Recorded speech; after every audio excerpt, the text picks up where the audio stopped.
उसके अंदर जो 3 मेमोरीज बची हुई है अपनी वो है EEPROM, double EEPROM and flash PROM। ठीक है, अगर हम लोग बात करें आज के समय में ये तीनों चीजें ही आउटडेटेड हो चुकी है, क्योंकि अब ये जमाना जो है वो रैम का है रादर देन रोम के। आजकल रैम ज्यादा यूज हो रही है। तो अगर हम लोग देखें तो सबसे पहली चीज व्हाट इज एन EEPROM। आपको पता ही है EEPROM क्या है, erasable programmable read only memory. अगर हम देखें again it's a non volatile memory, इसके अंदर भी डेटा रिटेन करता है even after switching off the device. Next अगर हम लोग देखें data alteration limit has been overcome by EEPROM।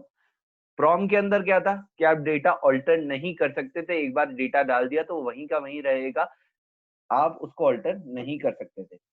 अब इसके अंदर हम लोग देखें तो डेटा ऑल्टरेशन लिमिटेशन जो है वो ओवरकम कर ली गई है EEPROM के अंदर। अब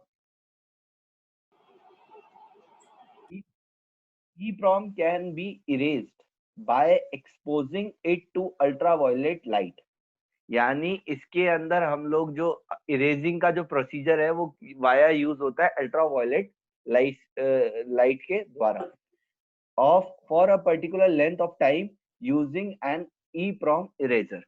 एक EEPROM इरेजर आता है जिसके अंदर अल्ट्रावायलेट लाइट होती है, जिसको एक पर्टिकुलर टाइम तक जब उस पर छोड़ा जाता है तो ये वापस से एक क्लियर रोम के अंदर कन्वर्ट हो जाती है या क्लियर EEPROM के अंदर कन्वर्ट हो जाती है। इसके बाद अगर हम देखें after exposing the chip returns to its initial state and can be reprogrammed. मतलब रीप्रोग्रामिंग जो है वो हो सकती है इसकी वापस से इनिशियल स्टेट पे रिटर्न करने के बाद। एंड द लास्ट वन जो सबसे ज्यादा इंपॉर्टेंट है वो ये है, this procedure can be carried out many times but repeated erasing and rewriting can eventually render the chip useless। मतलब अगर आप ज्यादा बार इस प्रोसीजर को दोहराओगे, मतलब पहले एक बार आपने उसको है ना क्या बोलते हैं उसके अंदर प्रोग्राम इनपुट डाला, फिर आपने उसको वापस से इरेज किया, इस तरीके से अगर आप बार बार करते रहोगे तो इवेंचुअली आखिरी में क्या होगा कि जो आपकी चिप होगी ना वो खराब हो जाएगी। ठीक है, तो इसीलिए इसने कहा है कि अगर आपने एक बार डेटा इसके अंदर लिख दिया तो वो डेटा इसके अंदर रह सकता है 10 साल तक। मतलब आप इस चिप को के अंदर डेटा लिख के अगर इसको छोड़ भी दोगे तो 10 साल तक इसके डेटा के अंदर कोई ऑल्टरेशन नहीं होगी। साथ के साथ अगर ये डेटा बार बार स्विच चलता जा रहा है, अगर इस मेमोरी से ये प्रोसेस करे जा रहा है ये डेटा, तो इसके अंदर क्या होगा कि 10 साल तक ये डेटा रिटेन कर सकता है। ये है आपकी EEPROM चिप और ये है आपका EEPROM इरेजर। इस चिप के अंदर अगर आप देखोगे जो साइड में आपको दिख रहे हैं ये सारे के सारे इसके गेट्स हैं। हर एक पॉइंट किसी ना किसी चीज को, जैसे अगर हम लोग बात करें input data and output data के ये पॉइंट्स है कि यहाँ से इनपुट्स जाएंगे और यहाँ से ये आउटपुट्स के रूप में वर्क करेगा। ठीक है, इसके अलावा next is your EEPROM eraser. यहाँ पे अगर आप देखोगे तो EEPROM इरेजर जो है यहाँ पे आपको दिखेगा। तो इसके अंदर ये जो है ये है आपका अल्ट्रावायलेट लाइट की जो रेज आप छोड़ते हो ना उसके अकॉर्डिंग यहाँ से एडजस्ट किया जाता है।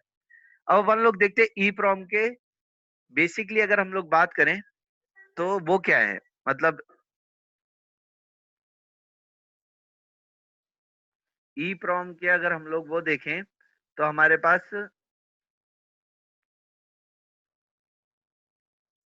जस्ट अ सेकेंड,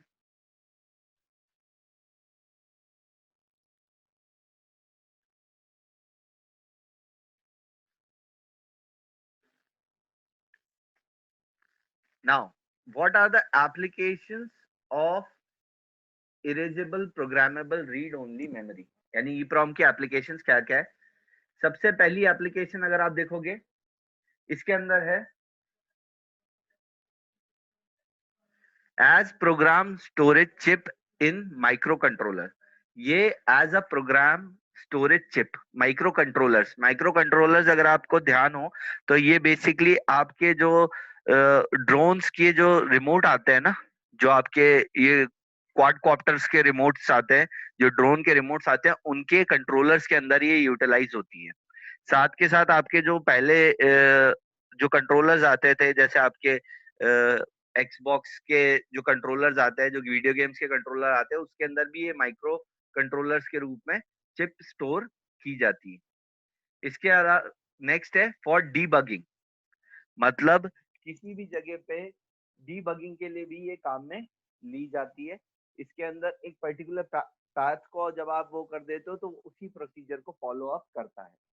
नेक्स्ट है फॉर प्रोग्राम डेवलपमेंट, अगर किसी प्रोग्राम को डेवलप करना है तो उसके अंदर भी ये यूटिलाइज होता है।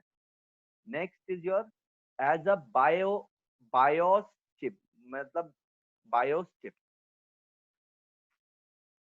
इन कंप्यूटर, मतलब अगर हम लोग बात करें ऑपरेटिंग सिस्टम की, जो है बाइनरी ऑपरेटिंग सिस्टम के रूप में चिप के रूप में भी ये यूटिलाइज कर की जाती है।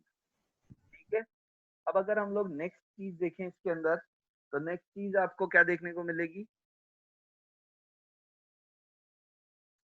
As program storage chip in modern video cards and many electronic gadgets, मतलब प्रोग्राम स्टोरेज चिप के रूप में, मॉडेम के रूप में, वीडियो कार्ड के रूप में, और बहुत सारे इलेक्ट्रॉनिक गैजेट। जैसे कि अगर आप देखोगे तो आपने अगर अपनी ये यूज की हो, अभी पेन ड्राइव यूज की हो, तो उसके अंदर भी अपने आप इनबिल्ट एक ई ई प्रॉम होती है, उसके अंदर ई ई प्रॉम्स होती है, और वो बेसिकली यही काम करती है कि वो अपने आप एक जो सिस्टम होता है या फिर अपने आप जो प्रोग्राम होता है वो आपके कंप्यूटर के अंदर इंस्टॉल करके और उसको वर्केबल प्रोसेस में लेके आती है।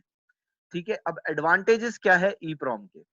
पहली चीज नॉन वॉलेटाइल है, आप अपने हिसाब से यूज कर सकते हो।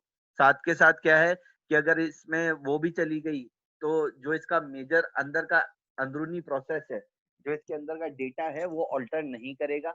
आप जहां चाहो वहां पे ये वैसे ही वर्क करेगी जिस तरीके से आपने इसको प्रोग्राम किया, विदाउट इवन, यानी आपका डेटा लॉस्ट नहीं होगा अगर इसके आपका जो पर्टिकुलर जो सिस्टम है वो बंद भी हो जाए तो भी। ठीक है, अब इसके बाद अगर हम लोग देखें तो नेक्स्ट थिंग क्या है, it can be erased and रीप्रोग्राम्ड।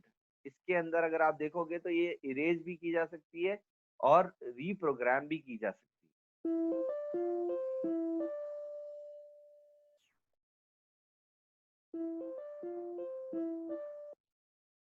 इसको बोलो अगर वो है कि मेरे वाली मीटिंग के अंदर ज्वाइन करके वो मुझे खुद को मीटिंग में बुला रहा है।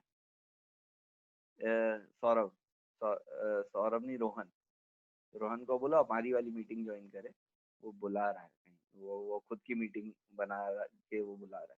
ठीक है, इसके बाद है it can be erased and reprogrammed. It can be erased and reprogram, ये इरेज भी की जा सकती है और रीप्रोग्राम भी की जा सकती है। नेक्स्ट थिंग आती है it is cost effective and compare to PROM. Cost effectiveness है इसके अंदर, क्यों कॉस्ट इफेक्टिवनेस है, क्योंकि इसको आप बार बार रीप्रोग्राम कर सकते हो, लेकिन रीप्रोग्रामेशन के दौरान अगर हम लोग देखें तो कॉस्ट इफेक्टिवनेस इसी वजह से कि प्रॉम जो होती थी, अगर एक बार प्रोग्राम डल गया तो वो खराब हो जाती थी। इसके अंदर क्या है, एक बार प्रोग्राम डल गया तो इसका मतलब वो खराब नहीं हो गई, आप चाहो तो उसको वापस से इरेज करके वापस से अपना प्रोग्राम सही करके इसमें डाल सकते हो। अब डिसएडवांटेजेस क्या है, पहला है the static power consumption is high as the transistor use as the transistor used have higher resistance। अगर हम लोग बात करें स्टैटिक पावर कंजम्पशन जो है बहुत हाई होता है इसके अंदर ट्रांजिस्टर के द्वारा, क्योंकि वो हायर रेजिस्टेंस फॉलो करते हैं इसके अंदर। अब नेक्स्ट है it is not possible for a particular byte to be erased, instead the entire content is erased. समझ में आया इसका? इसका मतलब ये है कि आपके इसके अंदर आप एक पर्टिकुलर सेक्शन को इरेज नहीं कर सकते। आपको अगर इरेज करना है ना तो पूरा का पूरी जो रोम है उसको खाली करो और उसके बाद ही आप उसके अंदर वापस से डेटा इनपुट में डालो। ठीक है, तो आप एक पर्टिकुलर कंटेंट को इरेज नहीं कर सकते, आपको करना है तो पूरा का पूरा इरेज करना पड़ेगा, वरना आप एक होता है ना एक पर्टिकुलर कंटेंट इरेज नहीं कर सकते। नेक्स्ट अगर हम लोग देखें तो हमारे पास है UV based EPROM. Takes time to erase the content. अब सबसे बड़ी प्रॉब्लम यहाँ पे यही आती है कि हमें इसके अंदर अगर इरेजिंग करनी है और हमें बहुत जल्दी से जल्दी हमारी वापस से रीड ओनली मेमोरी तैयार करनी है, तो इसके अंदर क्या है, यूवी बेस्ड है ये। यूवी बेस्ड के अंदर सबसे बड़ी प्रॉब्लम ही यहाँ पे ये है कि ये बहुत ज्यादा टाइम लेती है। हो सकता है 1 आवर ले, हो सकता है 1.5 आवर ले, हो सकता है 2 आवर्स ले, जो कि अपने आप में बहुत ज्यादा टाइम होता है। ठीक है, उसके बाद आती है आपकी electrically erasable programmable read only memory, that is EEPROM। अब अगर हम लोग देखें तो it is similar to EEPROM, बहुत सिमिलर है, EEPROM के जैसी ही है, बट इसके अंदर जो EEPROM के ड्रॉबैक्स है ना, उनको ओवरकम कर लिया गया है। मतलब EEPROM के अंदर जो जो खामियां थी वो यहाँ से हम लोगों ने ओवरकम कर ली है। अब खामियां क्या थी, सबसे पहले तो ये जाने इसके अंदर होता क्या है। ये जो है इरेज्ड एंड प्रोग्राम्ड इलेक्ट्रिकली, इसके अंदर जो इरेजिंग और प्रोग्रामिंग होती है वो इलेक्ट्रिकली ही होती है। ठीक है, साथ के साथ it uses electrical signal instead of ultraviolet rays. इसके अंदर क्या होता है कि आपका जो चिप होता है, आपका जो EEPROM चिप होता है, वो इलेक्ट्रिकल सिग्नल्स भेजता है। इसके अंदर आपका जो चिप है, जो आपका रोम चिप है, ये अपने एक क्वार्डियो और एक अल्ट्री अल्ट्रामीटर, क्वार्डियो क्वार्डियो चिप होती है, क्वार्डियो स्टैंड होता है जिसके ऊपर ये चिप लगती है। उसके ऊपर उसके साथ एक अल्ट्रामीटर होता है। अल्ट्रामीटर से हम लोग इसके अंदर इलेक्ट्रिकल पल्सेस छोड़ते हैं, और साथ के साथ हम लोग साइड बाय साइड एक सी का प्रोग्राम लिखते हैं।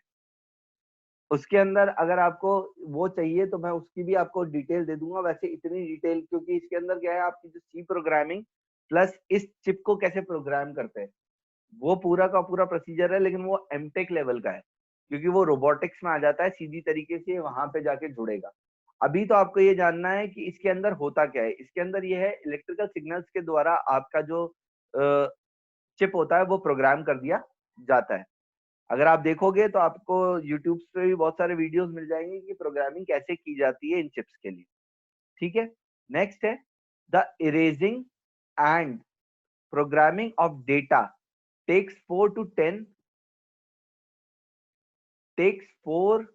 to 10 milli second.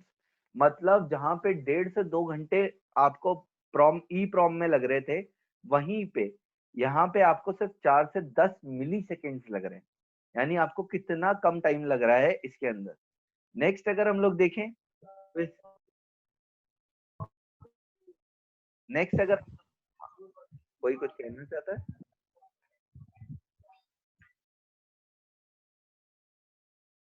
तो नेक्स्ट अगर हम लोग देखें, any byte can be erased at a time instead of entire chip. मतलब पूरा प्रोग्राम लिख दिया, सब कुछ कर दिया, पूरी की पूरी चिप बर्न हो चुकी है। अब पहले वाले में क्या था, EEPROM के अंदर सबसे बड़ा डिसएडवांटेज क्या था कि आप, एक होता है छोटे छोटे पार्ट्स को क्लियर नहीं कर सकते थे, आप छोटे छोटे पार्ट्स को रीप्रोग्राम नहीं कर सकते थे। लेकिन इसने उसी चीज को ओवरकम कर दिया। इसने ये कर दिया कि पूरी चिप डिलीट करने की या इरेज करने की जरूरत नहीं है, आप चिप को वापस से अपडेट कर सकते हो। उसके अंदर एक है ना, क्वार्डियो नाम का एक सॉफ्टवेयर होता है, एक टूल होता है, जिसके अंदर आप ये चीजें करते हो, तो आप इसको अपडेट करके एक पर्टिकुलर सेक्शन को वापस से रीप्रोग्राम कर सकते हो, रादर देन पूरी की पूरी चिप वापस से खाली करो, इरेज करो और फिर बाद में नई चीज करो। इसके बदले आप उसको अपडेट कर, उसके अंदर आप कंप्यूटर में जाओगे, कंप्यूटर में आप उस वाले प्रोग्राम के अंदर जैसे ही अपडेट करोगे, तो आप एक पर्टिकुलर सेक्शन को भी बदल सकते हो रादर देन पूरे सेक्शन को बदलने के।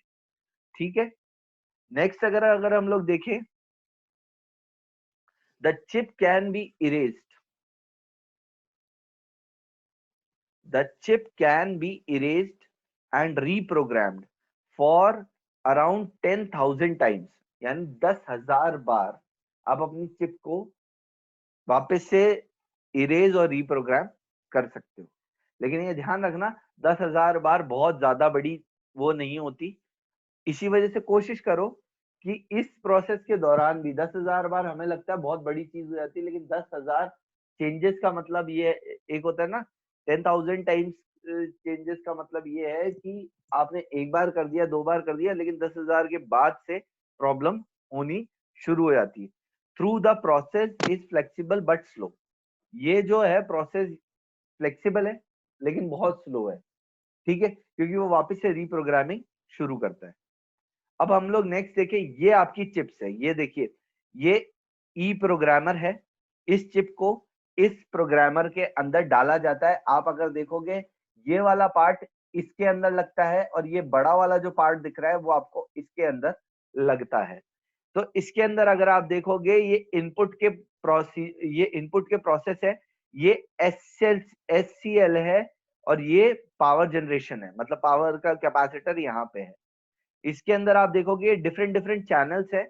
आपके जितने इनपुट्स होते हैं हर एक चीज, अब जैसे ये वाला अगर आप देखोगे तो ये ग्राउंड, मतलब ये ग्राउंड के लिए वो दे रखा है इन्होंने।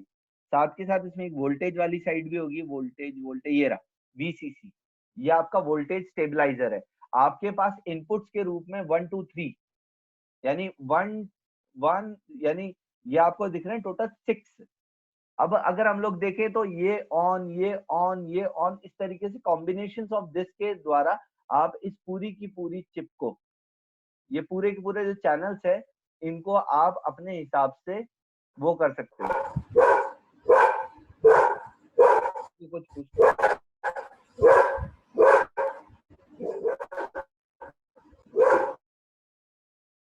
आयुष, अब अगर हम लोग देखें तो आपको चैनल्स दिख रहे होंगे, इसमें आपको दिख रहा होगा P1 P2 P3, यहाँ के अलाउंग यहाँ पे आपको चैनल्स दिख रहे होंगे। इसके अंदर अगर आप देखो तो आपको यहाँ पे भी है ना, इसके आउटपुट्स जो है वो दिख रहे होंगे SCL और SDA। तो जितने आउटपुट्स है वो इनके द्वारा इस वाली रोम चिप के अंदर वो होते हैं। ये पूरी की पूरी एप्रोम चिप नहीं है, आपकी एप्रोम चिप ये है, ये आपको जो छोटा सा वो दिख रहा है ना, ये चीज आपकी एप्रोम चिप है। लेकिन ये इस पूरे के पूरे क्वाड्री क्वाड्री बोर्ड के साथ आती है और असलियत में आपकी एप्रोम चिप ये वाली है, जिसके अंदर ये 4 लेग्स आपको दिख रहे हैं, ये आपके एप्रोम चिप है, ठीक है। अब हम लोग बात करें नेक्स्ट एप्लीकेशंस क्या क्या है इसकी। पहली है वही बायोएस चिप कंप्यूटर्स के अंदर, ठीक है, यानी binary operating system chips computer के अंदर as a storage for reprogrammable calibration information in test equipment. कोई भी इक्विपमेंट बनाते हो जो कि टेस्टिंग करता है, तो जो भी इंस्ट्रूमेंट रिकैलिब्रेशन करने के, यानी जैसे अगर हम लोग बात करें आजकल के जो थर्मामीटर्स आ गए हैं, इलेक्ट्रॉनिक थर्मामीटर्स, तो उनके अंदर यही होता है, रिकैलिब्रेशन चिप होती है जो वापस से उसको उसी तरीके से कैलिब्रेट करती है, ठीक है। तो मेडिकल इक्विपमेंट्स में यूज में आता है और भी डिफरेंट डिफरेंट इक्विपमेंट्स में यूज आता है आजकल। ऑलमोस्ट ये जो भी अपने छोटे छोटे से वो है ना, उसके अंदर ये यूटिलाइज हो रहा है हर जगह पे। अब हम लोग देखें नेक्स्ट क्या है, as storage for inbuilt self learning functionality in remote operated transmitters. अगर आप कल को एआई के ऊपर जाते हो और आप चाहते हो एक पर्टिकुलर सेक्शन हर बार एक डेटा को ले और सेल्फ लर्न करे कि इतने, जैसे मैंने आपको पहले ही बताया, सेंसरी सिस्टम्स पूरी तरीके से इन्हीं के ऊपर वर्क करते हैं। जो आपके प्रॉम है, रोम है, इसके ऊपर ही वर्क करते हैं, क्योंकि ये क्या है, एसेंशियल उनके ऊपर वो होती है। जितनी भी आपकी, जैसे से सपोज आपकी कहीं पे स्मोक, आपकी कहीं पे एक फैक्ट्री है जिसके अंदर आपको पता है कि हाँ भाई स्मोक उठता है, सब कुछ उठता है, लेकिन एक पर्टिकुलर लिमिट पे आने के बाद वो अपने आप उसके स्प्रिंकलर्स ऑन कर दे, क्योंकि वो एज अ फायर का सिम्टम हो सकता है। तो वो वाली जो चीज है ना, उस चीज को अगर आपको करना है तो इसके अंदर आप ये देखोगे रिमोट ऑपरेटेड ट्रांसमीटर्स के रूप में ये काम कर सकता है, ठीक है। इसके बाद देखिए एडवांटेजेस क्या क्या है इसके। एडवांटेजेस पहला है आपका कि the method of erasing is electrical and instant, ठीक है। सबसे पहली चीज इलेक्ट्रिकल है और इंस्टेंट है। पहले वाले को यानी ई प्रॉम को साफ करने में हम लोगों को अल्ट्रावायलेट लाइट यूज करनी पड़ती थी और वो 1.5 से 2 घंटे का आती थी। वहीं पे यहाँ पे क्या है, 5 से 10 मिली सेकेंड के अंदर आपका पूरा का पूरा जो कार्ड है वो पूरा का पूरा आप स्वाइप ऑफ कर सकते हो, इवन उसमें सारा डेटा उड़ा सकते हो। साथ के साथ वो वापस से एकदम एक होता है ब्रांड न्यू जैसा आपके सामने तैयार हो जाएगा। वहीं पे उस जो हमारा सिर्फ जो ई प्रॉम था उसमें ये चीज पॉसिबल नहीं थी, उसके अंदर 1.5 से 2 घंटे जाते थे। अब हम लोग नेक्स्ट देखें, chip can be reprogram infinite number of time. 10,000 बार इसने कहा है, क्योंकि उसके बाद चिप जो है उसके सर्किट्स अपनी स्ट्रेंथ लूज करना शुरू करते हैं। लेकिन इसका मतलब ये नहीं है कि आप उसके बाद भी उसको प्रोग्राम नहीं कर सकते। अगर आपकी चिप के अंदर थोड़ी सी भी जान बाकी रहेगी या फिर एक होता है ना थोड़ा टाइम आप उसको दोगे रेस्टिंग के लिए, तो ऐसी बात नहीं है, वो कितनी बार भी आप उसको वो कर सकते हो, लेकिन जो डिले टाइम होगा ना उसका वो बढ़ जाएगा। हो सकता है पहले डिले टाइम 100 सेकंड रहा हो, लेकिन है ना उसके बाद वो डिले टाइम 500 सेकंड या 600 सेकंड तक जा सकता है। जिस काम के लिए आपकी चिप है वो धीरे धीरे करके अपना वर्किंग को स्लो कर सकती है। Next is bitwise data can be erased instead of entire content on the board. आप बाइट वाइज डेटा को इरेज कर सकते हो रादर देन पूरा का पूरा प्रोग्राम उड़ाने के। तो ये चीज बहुत अच्छी है कि आपको पूरा पूरा प्रोग्राम उड़ाने की जरूरत नहीं है। आपको कंप्यूटर के अंदर दिखता रहता है कि कौन सी जगह पे कहाँ पे आपका एक तरीके से ये है, जस्ट जैसे आप सी प्रोग्राम में से वो निकालते थे ना मिस्टेक्स कि कहाँ पे क्या एरर आ रहा है, तो इसके अंदर भी वही है कि अगर आपको एरर जो है इसके लिए आपको पूरा प्रोग्राम हटाने की जरूरत नहीं है, आप सिर्फ एरर ठीक कीजिए, आपका प्रोग्राम वापस से चलना शुरू कर देगा। ठीक है। To change the data additional devices are not required. सबसे बड़ी बात, डेटा चेंज करने के लिए कोई और एडिशनल डिवाइसेस रिक्वायर्ड नहीं है। ये जस्ट जो अभी आपको दिखाया ना प्रोग्रामर, वो होना चाहिए आपके पास, उस प्रोग्रामर में लगाओ और साथ के साथ वो काम करना शुरू कर देगा। आजकल डबल ई प्रॉम के अंदर बकायदा जो आपका ये आता है ना जिससे आपका मोबाइल चार्ज होता है, यही वाली पिन से आजकल है ना आपके ये वाली डबल ई प्रॉम आती है आजकल, यही इन्हीं को यही चार्जर वाली केबल से ही यूटिलाइज करके आप है ना इसको वो कर सकते हो, प्रोग्राम कर सकते हो। इवन आजकल आपको ई प्रोग्रामर की भी जरूरत नहीं है। आजकल उसमें पीछे की तरफ सॉकेट आता है, आप अपना ये चार्जर वाली पिन लगाओ और उसको अपने लैपटॉप से कनेक्ट करो, क्वाड्री के अंदर जाओ, क्वाड्री को डाउनलोड करो। उसके बाद उसकी जो टूल्स है उसके अंदर जाके आप इसको है ना अपने हिसाब से प्रोग्राम कर लो। अब इसके बाद डिसएडवांटेजेस क्या है? डिसएडवांटेजेस है, पहली चीज, different voltages are required for erasing, reading and writing the data. आपको पता होना चाहिए कौन सी वोल्टेज की रिक्वायरमेंट है इसके अंदर, तो उसी के हिसाब से आपका कंप्यूटर जो है वो इसके अंदर वो ही इलेक्ट्रिकल पल्स भेजे। ठीक है। The data retention period of E PROM is limited 10 years approx. इसके अंदर जो डेटा आप भरोगे वो 10 साल तक ही रहेगा, और ये 10 साल ही रहेगा। इसके अंदर अप्रोक्सीमेटली 10 ईयर्स तक आपका डेटा रिटेन कर सकता है। आज आपने डेटा डाला और आपने चिप को उठा के रख दिया तो 10 साल तक ये डेटा वैसा का वैसा प्रेजेंट रहेगा, इसके अंदर कोई ऑल्टरेशन आपको नहीं दिखेंगे। E PROM device are expensive compare to other. आज के समय में कुछ भी एक्सपेंसिव नहीं है, आज के समय में रैम आ चुकी है तो ये तो मतलब उसके सामने कुछ भी नहीं है, तो इसी वजह से ये इतने एक्सपेंसिव नहीं रहे हैं। हाँ, लेकिन आज के समय में कह सकते हैं एक ऑब्सोलीट टेक्नोलॉजी के रूप में यूज हो रहा है, जो कि ज्यादातर अपन को क्वाड कॉप्टर्स, आरसी कार्स, ये सब जो बच्चों के खिलौने टाइप की जो चीजें होती है वो बनाने के लिए हम लोग काम में लेते हैं। नो डाउट क्वाड कॉप्टर्स जो लेते हैं, रोबोटिक आर्म्स जो लेते हैं, वो इसी के द्वारा बनाई जाती है, जिनका एक पर्टिकुलर फंक्शन होता है। ठीक है।